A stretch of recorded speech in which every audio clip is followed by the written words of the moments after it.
Welcome back to Studio 5. It seems that teenagers today get a lot of screen time. Isn't that the truth? From email to texting to Facebook, it's easy for teens to go overboard. Author Vicki Carroll is here with tips to help your teen manage social media and live a balanced life. So teens like to be plugged in. Thus is their life, right? That's their era. You say, though, it comes down to helping them realize who's in control. Absolutely. And when you ask who's in control, that's kind of the question of the hour, I think.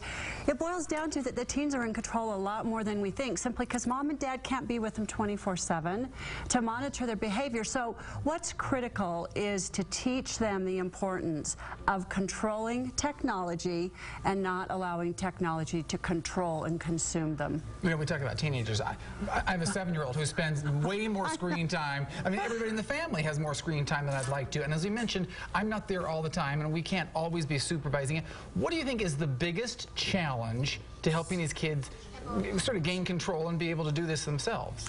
Well, I think we have to step back and teach them how critical it is, and that they have a clear understanding that if they want to live a balanced life, to have balance in their life, it's a personal choice.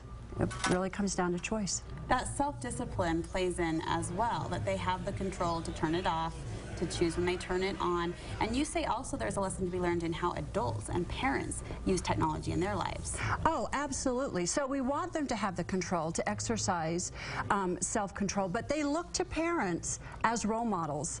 And research tells us that teens do that. So parents need to have rules in place for their family, and when they set those rules, they need to be clear-cut. They need to make sure that they understand them, that they understand the boundaries and the consequence, but also take a look at themselves. I mean, as a parent, is my cell phone glued to my hand, or am I living within those boundaries as well?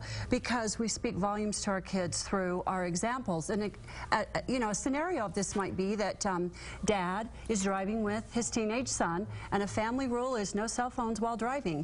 Well, dad's cell phone rings. Now he has a choice to either be a great role model here and not answer the phone, or send mixed messages by answering the phone. So we want to make sure that when we set the rules for our family, that it's not a set of rules for parents and a set of rules for teens. So consistency in how we set rules, and then, you know, building the trust. And if the trust isn't there and the rule is broken, there's a consequence. And I like what you're saying. It's really teaching the kids so they can manage this themselves. How do you teach kids so that they own their own choices and the consequences that go along with that? That's important, because we need to recognize that poor choices bring imbalance. And when we have imbalance in our lives, then, especially teens, there's feelings of insecurity, and it lowers self-esteem.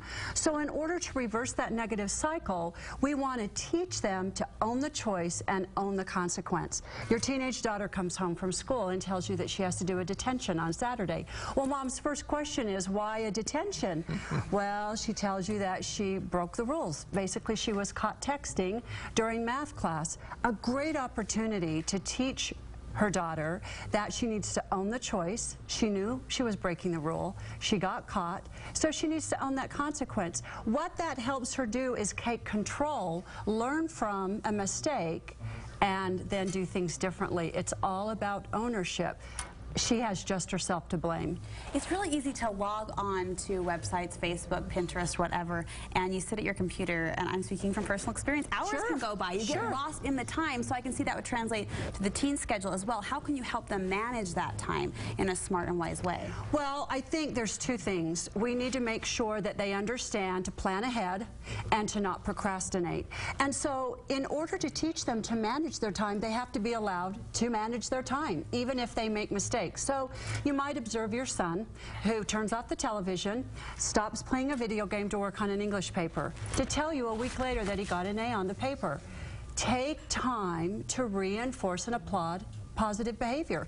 Too often, I think, as parents, we hyper-focus on what our teens aren't doing. That's a great opportunity to teach him that he got a good grade because he managed his time wisely. Had he not, maybe the grade wouldn't have been an A. And so we need to stop and take time to point out the good that they do, and to give them opportunities to manage their time, even if they make mistakes. I think one of the challenges teenagers say is I can do anything. I can text while I'm while I'm driving, or I can work on my homework while I'm still doing this, and they think of themselves as good multitaskers. Is that a good thing? Well, it depends on the task. If they're listening to an iPod and loading the dishwasher, sure. I mean, neither of those tasks require much focus. Well, anything to get them to load the dishwasher. Well, exactly. So, sure. But if it's something they have to really focus on, if they're watching television and they're trying to memorize terms for a biology quiz the next day, it's about teaching them that when they really need to focus, our brains don't have the ability to focus on two things at once. So it's important for them to have a distraction-free environment and to help